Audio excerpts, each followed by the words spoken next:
Hello दोस्तों, मैं विशाल सुनी सीटेट के क्लास में आप सभी का स्वागत करता हूं। चलिए आज का टॉपिक शुरू करते हैं, मोटिवेशन। तो मोटिवेशन पढ़ेंगे हम लोग आज, और मोटिवेशन को हिंदी में बोलते हैं अभिप्रेरणाएं। तो पहले बात करेंगे कि अभिप्रेरणा होती क्या है। देखिए, आज का क्लास अगर आप पूरा देख लेते हो तो सीटेट के अंदर मोटिवेशन से एक भी क्वेश्चन आपका नहीं छूटेगा। ठीक है, तो आज सभी आप पूरे क्लास को देखिएगा अंत तक। चलिए शुरू करते हैं मोटिवेशन को। तो मोटिवेशन का मतलब होता है शक्ति। ठीक है, मोटिवेशन का मतलब बोलेंगे शक्ति। तो कैसी शक्ति?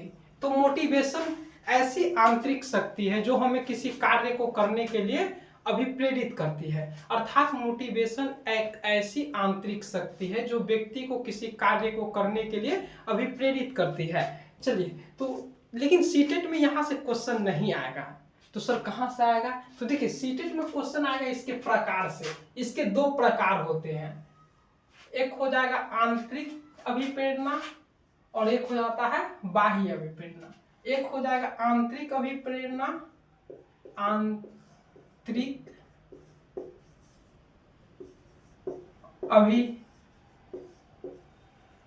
अभिप्रेरणा, और एक होता है बाह्य अभिप्रेरणा, बाह्य अभिप्रेरणा। ठीक है, तो मोटिवेशन को हिंदी में बोलते हैं अभिप्रेरणा, और अभिप्रेरणा के दो प्रकार होते हैं, एक होते हैं आंतरिक अभिप्रेरणा और दूसरा बाह्य अभिप्रेरणा।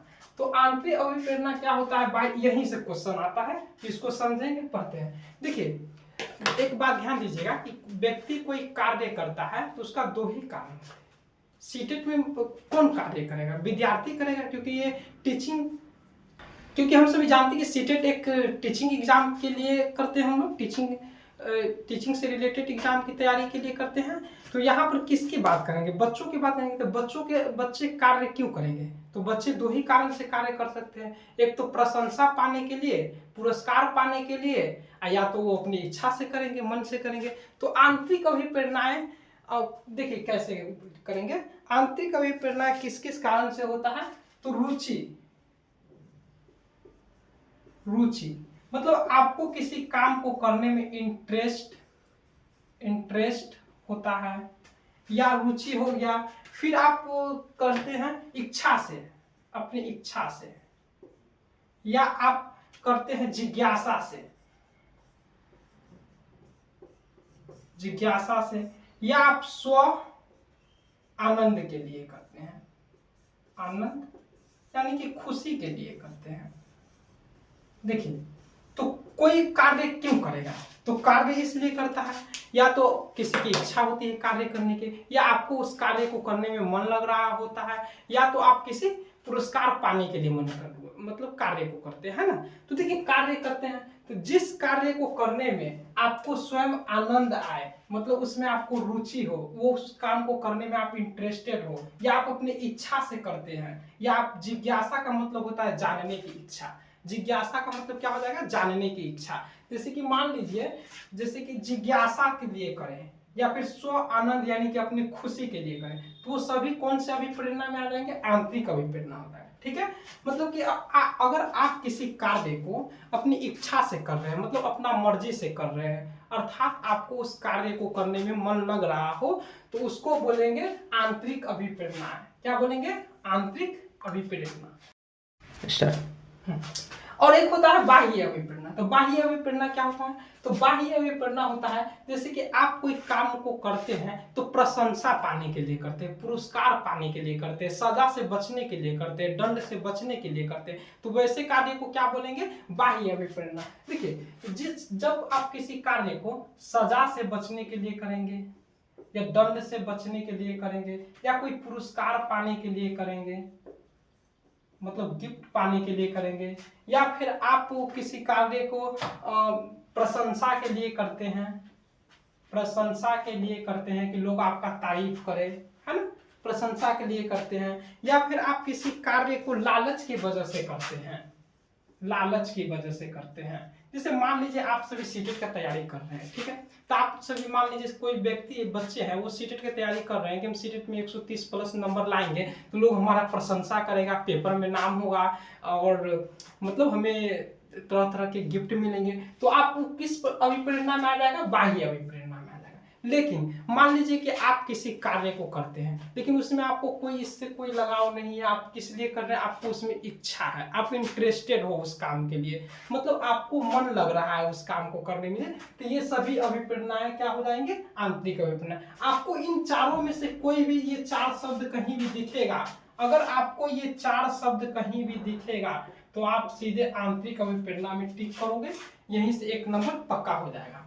और ये 4 शब्द अगर आपको कहीं दिखता है, मतलब सजा से बचने के लिए या पुरस्कार पाने के लिए या प्रशंसा के लिए या लालच के लिए आप कोई काम को करते हैं, अगर ये 4 शब्द आपको कहीं दिखता है तो आप क्या करोगे?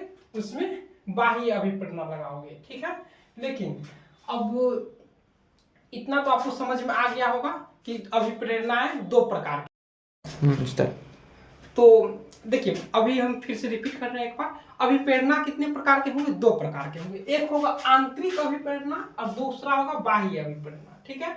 तो आंतरिक अभिप्रेरणा क्या होता है आपको बता दिए हुए, जब आप किसी काम को मन लगता है आपको करने में, या आप उस काम में इंटरेस्टेड होते हैं, या आपको अपनी इच्छा से करते हैं, या आप जिज्ञासा के साथ करते हैं, या आपको करने में खुशी होता है उस काम को, तो वो कौन सा अभिप्रेरणा हो जाएगा? आंतरिक अभिप्रेरणाएं हो जाएंगे। लेकिन किसी काम को करने में मतलब आपको पुरस्कार पाने के लिए कर रहे हैं, सजा से बचने के लिए कर रहे हैं, लालच के लिए कर रहे हैं, मतलब अपना तारीफ करने के लिए, बोलते हैं नहीं कि दिखावा के लिए कार्य करना, तो मतलब आप अपने दिखावा के लिए कार्य करते हो, मतलब प्रशंसा पाने के लिए, पुरस्कार पाने के लिए, तो वो बाह्य अभिप्रेरणा हो जाएगा। ये शब्द देखते ही, लेकिन ये बाह्य अभिप्रेरणा अच्छी नहीं होती है, ये निगेटिव टैग वर्ड है। क्या है? निगेटिव है, निगेटिव है, ठीक है। और ये आंतरिक अभिप्रेरणाएं पॉजिटिव होती है, ये अच्छी होती है। अगर आप इस पर अगर आप ये करोगे तो ये जब आप मतलब बाह्य अभिप्रेरणा के लिए आप कार्य करते हैं तो आपकी इच्छा शक्ति समाप्त हो जाएगा, आपकी रुचि समाप्त हो जाता है, समझे? इसलिए और सीटेट के अंदर जितने भी शब्द होते हैं वो एक दूसरे से जुड़े होते हैं, और आप सभी जानते हैं अगर कोई एक दूसरे से कनेक्टेड होते हैं तो एक दूसरे को प्रभावित भी करते हैं, ठीक है। तो ये आंतरिक अभिप्रेरणाएं बाह्य अभिप्रेरणा के क्या होते हैं? दोनों एक दूसरे से जुड़े होते हैं, और दोनों मतलब कोई भी आंतरिक अभिप्रेरणा है वो बाह्य अभिप्रेरणा से जुड़ा होता है, और बाह्य अभिप्रेरणा से जुड़ी हुई है तो दोनों एक दूसरे को प्रभावित भी करती है। तो ये क्वेश्चन पूछा गया, हम लोग जाने कितनी बार पूछा गया है, ठीक है, तो ध्यान रखिएगा। तो आंतरिक अभिप्रेरणा बाह्य अभिप्रेरणा से जुड़ी होती है, बस यहीं तक में आपका। तो हम अभी इसका क्वेश्चन लगाएंगे, अगर आपको कोई डाउट है तो एक प्यारा सा कमेंट आप अवश्य कीजिएगा, फीडबैक अपना जरूर दीजिएगा कि सर क्या कमी है, खामियां हैं, तो हम नेक्स्ट वीडियो इससे भी बेटर बनाएंगे। धन्यवाद। चलिए दोस्तों, तो अब हम अभिप्रेरणा का क्वेश्चन लगाते हैं। देखिए, तो पहला क्वेश्चन है, निम्न में से कौन सा बाह्य अभिप्रेरणा का सही वर्णन करता है? मतलब यहाँ पर बाह्य अभिप्रेरणा की बात कर रहा है, किसका बात कर रहा है? बाह्य अभिप्रेरणा की बात कर रहा है। तो देखिए पहला ऑप्शन है अभिप्रेरणा जो आंतरिक कारणों से आती है। तो यहाँ पर जब बात ही कर रहा है बाह्य अभिप्रेरणा, तो आंतरिक कारणों से क्यों कहेंगे? तो ये तो पहले ही कट जाएगा क्योंकि ये हो ही नहीं सकता है। फिर करा अभिप्रेरणा जो आंतरिक कारणों से, ये भी उसी का रिपीट हो गया है, तो ये नहीं होगा। करा अभिप्रेरणा जो वातावरणीय परिणामों से आती है। देखिए फिर तीसरा ऑप्शन पहले पढ़ते, अभिप्रेरणा जो व्यक्तिगत संतुष्टि की भावना से आती है। अब व्यक्तिगत संतुष्टि मतलब होता है खुद की संतुष्टि। अब मान लीजिए खुद की संतुष्टि के लिए करेगा तो वो तो आंतरिक अभिप्रेरणा हुआ ना, तो ये भी नहीं होगा क्योंकि यहाँ पे बाह्य अभिप्रेरणा की बात कर रहा है, तो ये भी नहीं होगा, है ना। फिर कर अभिप्रेरणा जो कार्य के व्यक्ति के आनंद से आती है। अब मान लो कार्य को खुद के आनंद के लिए, अगर आपको बताते हैं ना स्व आनंद लिखा हुआ था नीचे में, तो वो आंतरिक अभिप्रेरणाएं होती है जो खुद के खुशी के लिए किया जाता है। तो व्यक्तिगत आनंद मतलब खुद के खुशी के लिए, तो हम स्वयं की खुशी के लिए करेंगे तो वो तो आंतरिक हो जाएगा। लेकिन क्वेश्चन में क्या पूछा है? बाह्य अभिप्रेरणा पूछा है। तो बाह्य अभिप्रेरणा देखिए कह रहा है अभिप्रेरणा जो वातावरणीय परिणामों से आता है। तो वातावरण यानी बाहर का माहौल से आता है, तो बाहर का माहौल से आएगा, तो यही ऑप्शन नंबर 2 इसका सही हो जाएगा। कौन सा सही होगा? Option number 2 is your right answer. देखिए नेक्स्ट दिख रहा है, नेक्स्ट क्वेश्चन है, निम्नलिखित में से कौन सा कथन आंतरिक और बाह्य अभिप्रेरणा के बीच को संबंध को सही वर्णन करता है? आपको बताया था कि एक क्वेश्चन की सीटेट में बार बार पूछता है कि दोनों जो आंतरिक अभिप्रेरणा था और बाह्य अभिप्रेरणा था वो दोनों एक दूसरे। चलिए नेक्स्ट क्वेश्चन देखते हैं दोस्तों कि निम्नलिखित में से कौन सा कथन आंतरिक और बाह्य अभिप्रेरणा के बीच संबंध का सही वर्णन करता है? आपको बताया थे जब हम पढ़ा रहे थे, तो आंतरिक अभिप्रेरणा और बाह्य अभिप्रेरणा दोनों एक दूसरे से जुड़ी हुई है, और दोनों जब एक दूसरे से जुड़ी हुई है तो दोनों एक दूसरे को प्रभावित भी करती है, आपको बताए थे।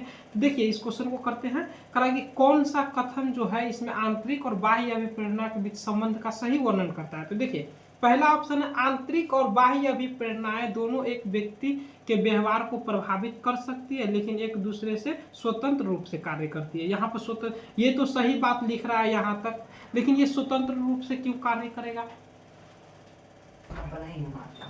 हाँ, ये स्वतंत्र रूप से क्यों कार्य करेगा? क्योंकि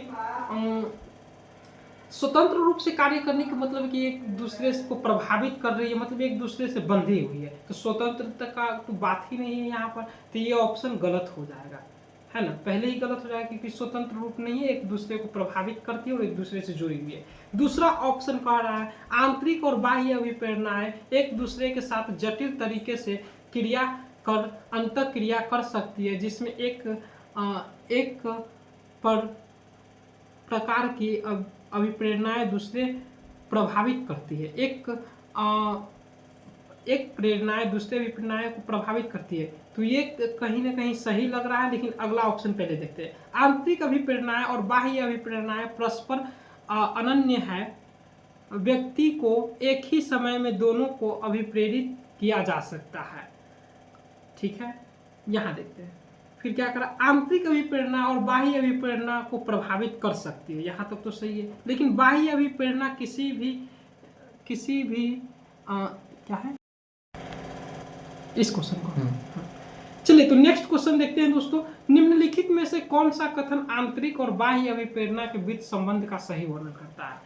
देखिए आपको बताया था कि आंतरिक अभिप्रेरणाएं और बाहरी अभिप्रेरणाएं दोनों एक दूसरे से जुड़ी हुई होती है, जो चीज एक दूसरे से जुड़ी होती है एक दूसरे को प्रभावित भी करती है। चलिए इस क्वेश्चन को कहते हैं कि कौन सा संबंध सही वर्णन कर रहा है। पहला ऑप्शन, आंतरिक और बाह्य अभिप्रेरणाएं दोनों एक व्यक्ति के व्यवहार को प्रभावित करती है। ठीक है, दोनों यहाँ तक तो सही बात है, लेकिन वे एक दूसरे से स्वतंत्र रूप से कार्य करती है। नहीं, स्वतंत्र तो नहीं होगा, क्योंकि एक दूसरे को प्रभावित करती है, तो स्वतंत्र तो हो ही नहीं सकता है। जो चीज एक दूसरे से जुड़ी होती है तो वो स्वतंत्र कैसे हो सकता है, एक दूसरे से बंधा होगा, तो ये तो ऑप्शन गलत हो गया। आंतरिक और बाह्य अभिप्रेरणाएं एक दूसरे के साथ जटिल तरीके से अंतःक्रिया कर सकती है, जिसमें एक प्रकार की अभिप्रेरणाएं दूसरे को प्रभावित करती है, तो ये तो सही लग रहा है ना। लेकिन आगे देखते हैं पहले क्या करना है। आंतरिक अभिप्रेरणा और बाह्य अभिप्रेरणाएं परस्पर अनन्य हैं, व्यक्ति को एक ही समय में दोनों से अभिप्रेरित किया जा सकता है। ठीक है, ये भी ठीक लग रहा है। आंतरिक अभिप्रेरणाएं बाह्य अभिप्रेरणा को प्रभावित करती है, लेकिन बाह्य अभिप्रेरणाएं किसी भी संभाव्य तरीके से आंतरिक अभिप्रेरणाएं को प्रभावित नहीं करती है, कि वो भी गलत है, क्योंकि दोनों एक दूसरे को प्रभावित करती है। अब रहा ये दोनों में, व्यक्तियों को दोनों को अभिप्रेरित किया जा सकता है नहीं, तो ये गलत हो जाएगा और ऑप्शन नंबर 2 इसका सही आंसर जाएगा, क्योंकि दोनों बोलना एक दूसरे से जटिल तरीके से अंतःक्रिया कर सकती है, सही बात है, जिसमें एक दूसरे को अभिप्रेरित करने के लिए प्रभावित करती है, सही बात है। नेक्स्ट क्वेश्चन है दोस्तों, निम्नलिखित में से कौन सा आंतरिक अभिप्रेरणाएं का उदाहरण नहीं है? ध्यान दीजिएगा, यहाँ पर नहीं पूछा हुआ है, मतलब आपसे बाह्य अभिप्रेरणा पूछ रहा है, कर आंतरिक प्रेरणा नहीं है, मतलब आपको बाहरी। तो देखिए आपको बताया था जिज्ञासा मतलब जो खुद के लिए किया जाए, मतलब अपना मन से जो कार्य करते हैं, तो ये तो हो जाता है आंतरिक अभिप्रेरणाएं हैं, तो ये तो नहीं होगा, क्योंकि ये आंतरिक अभिप्रेरणा पूछा है ये। और पूछा आपसे क्या हुआ कि कौन सा आंतरिक अभिप्रेरणा का उदाहरण नहीं है? रुचि, रुचि भी आपकी इंटरेस्ट से करते हैं तो ये भी आंतरिक अभिप्रेरणाएं होती है। अब पर स्पष्टता के लिए चाहत, मतलब चाहत आ गया, मतलब अपनी इच्छा से कर रहे हैं तो ये भी आंतरिक हो जाता है। अब देखिए आपको बताए थे कि पुरस्कार पाने के लिए हो या सजा से बचने के लिए या दंड से बचने के लिए या प्रशंसा के लिए, तो वो क्या होती है, बाह्य अभिप्रेरणा होती है। लेकिन आपसे यहाँ पर पूछा कि कौन सा आंतरिक अभिप्रेरणा नहीं है, तो आंतरिक अभिप्रेरणा नहीं है तो यही नहीं है, क्योंकि ये बाह्य अभिप्रेरणा का उदाहरण है। आपको बताए थे कि सजा से बचना हो, दंड से बचना हो, पुरस्कार पाने के लिए किया जाए या प्रशंसा के लिए किया जाए, तो वो बाह्य अभिप्रेरणा होती है। चलिए नेक्स्ट क्वेश्चन देखते हैं। चलिए नेक्स्ट क्वेश्चन, एक शिक्षक को विद्यार्थी को सीखने के लिए क्यों अभिप्रेरित करना चाहिए। देखिए एक शिक्षक होने के नाते आपको हमेशा बच्चों को आंतरिक अभिप्रेरणाएं देनी है ना। तो देखिए करा दूसरों के लिए ऊपर श्रेष्ठता पाने के लिए नहीं, आंतरिक, अगर शिक्षक ऐसे नहीं कहा कि आप किसी के ऊपर श्रेष्ठता पाने के लिए करो कार्य, तो ये गलत हो जाएगा। दूसरे से श्रेष्ठता नहीं करना है, यहाँ पे कंपटीशन नहीं करना है। चलिए मूर्त पुरस्कार जैसे नगद इनाम, प्रमाण पत्र इत्यादि पाने के लिए, देखिए यहाँ पर पुरस्कार शब्द आ गया, मतलब कि ये बाह्य अभिप्रेरणा है। और एक शिक्षक कौन सा अभिप्रेरणा दे सकता है बच्चों को, तो आंतरिक देगा, क्योंकि हम बताए थे कि एक शिक्षक होने के नाते हमेशा बच्चों को आंतरिक अभिप्रेरणा देना चाहिए। तो यहाँ पर पुरस्कार शब्द आ गया तो सीधे काट देंगे, क्योंकि पुरस्कार लेने के लिए हम लोग बाह्य अभिप्रेरणा में जाते हैं। अब करा समप्रियतों की समक्ष बढ़ाने के लिए, और करा अध्यापक और माता पिता की प्रशंसा, प्रशंसा शब्द आएगा सीधे काट देंगे, क्योंकि ये बाह्य अभिप्रेरणा होती है, आपको बताए थे। तो ये ऑप्शन नंबर 3 में जाएगा और यही इसका सही उत्तर हो जाएगा दोस्तों। नेक्स्ट बैठिए, ठीक है। चलिए दोस्तों अब नेक्स्ट क्वेश्चन देखते हैं कि सुजाता नृत्य प्रतियोगिता में केवल इसलिए उत्सुकता से भाग लेती है क्योंकि वह नगद राशि के प्रथम पुरस्कार को जीतने में रुचि रखती है। देखिए यहाँ पर रुचि शब्द देखकर आप आंतरिक में नहीं जाइएगा, क्योंकि यहाँ पर पुरस्कार पाने के लिए ये जो सुजाता नाम की लड़की है वो पुरस्कार, जैसे हम लोग जाते थे बचपन में 15 अगस्त में जाते थे कि हम लोग डांस करेंगे तो हम लोग को मेडल मिलेगा, गिफ्ट मिलेगा, तो हम लोग कहीं ना कहीं पुरस्कार पाने के लिए जाते थे, बाह्य भी प्रेरणा से जुड़ी हुई है। लेकिन ये सुजाता जो है वो प्रतियोगिता में भाग लेना चाहती है और वो नगद राशि के लिए पुरस्कार, प्रथम पुरस्कार पाने के लिए कर रही है, मतलब ये कहीं ना कहीं बाह्य अभिप्रेरणा का बात किया जा रहा है। इसका कौन सा ऑप्शन सही जाएगा, असफलता परिहार शिक्षार्थी आंतरिक रूप से प्रेरित है। ये आंतरिक रूप से प्रेरित कैसे हो सकती है, क्योंकि ये तो पुरस्कार पाने के लिए जा रही है। फिर करा बाह्य रूप से प्रेरित, हाँ तो ये बाह्य रूप से प्रेरित है, क्योंकि इसको पुरस्कार चाहिए और पुरस्कार पाता है तो कौन से प्रेरणा होता है, बाह्य भी प्रेरणा होता है, क्योंकि यहाँ पर बात ही पुरस्कार पाने के लिए किया जा रहा है। आपको बताए थे पुरस्कार हो या सजा से बचने के लिए किया जाए या लालच के लिए किया जाए या दंड के लिए या प्रशंसा पाने के लिए किया जाए, सब कौन से अभिप्रेरणा हो जाएगा, बाह्य अभिप्रेरणा हो जाएगा। नेक्स्ट क्वेश्चन है दोस्तों, निम्नलिखित में से कौन आंतरिक अभिप्रेरणा का सही वर्णन करते हैं, तो कौन से करते हैं, तो देखिए करा आंतरिक अभिप्रेरणा, आंतरिक अभिप्रेरणा कौन करेगा, तो देखिए ऑप्शन देखिए, दूसरों के साथ प्रतिस्पर्धा क्यों करेंगे भाई, दूसरों के साथ प्रतिस्पर्धा नहीं करना है, कंपटीशन नहीं करना है। अगर मान लीजिए आप कोई कार्य करते हैं दूसरों से जीतने के लिए, तो प्रशंसा हो गया ना, प्रशंसा पाने के लिए आप कर रहे हैं, तो ये नहीं होगा, क्योंकि आंतरिक अभिप्रेरणा है, प्रशंसा पाने के लिए नहीं किया जाता है। दंड के भय से आने वाली अभिप्रेरणा, तो दंड भय से बचने, फिर बोलिए, दंड के भय से आने वाली अभिप्रेरणा है। तो दंड और सजा हम बताए थे आपको, सजा हो या दंड हो, ये सभी अभिप्रेरणाएं क्या होती है, बाह्य अभिप्रेरणा होती है, तो इसलिए ये नहीं होगा।